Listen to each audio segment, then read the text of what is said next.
if you, let's say, pull out of Asia Cup, then what are you going to do at the ICC tournament? Then you and I will only ask the government, you pulled out of Asia Cup, pull out the ICC. Then you will have the Men's World Cup, you will pull out. When will that end?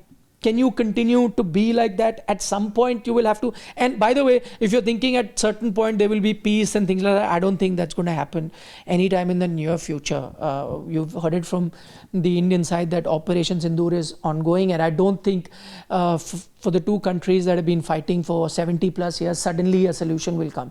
So things will be uncomfortable, will be prickly for some time to come. And so at what point will you then start playing? At what point will you stop? So I think that is why a meeting must have happened. Decision would have been arrived at after much deliberations that if we come up with a policy, we have to be consistent with that going forward. Every multilateral tournament we cannot be pulling it, and I think based on that they've said fine, multilateral tournament, they'll be in the future. And by the way, why just limit it to cricket?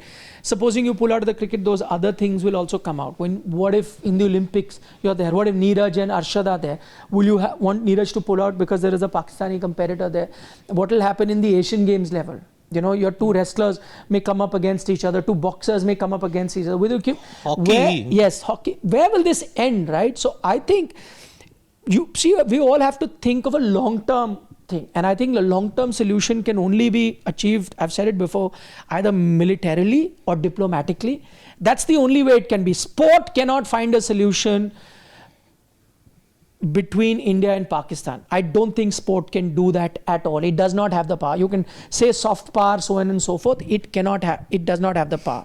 I think the policy, and in that sense I agree, and I'm not talking about this government, whatever government that comes in, and that has been the case, that you could suspend bilateral series because that is like, that's in their control, right? That's in their control, and that's also in a way saying, okay, we have great relations, let's indulge in cultural exchanges, or you want to stop that, that's fine. But now multilateral tournaments across sport for every year, for the next 10, 12 years, and I don't see any improvement happening between the two countries and the relation for the next 10, 12 years. So what are you going to do? Every World Cup you'll keep missing.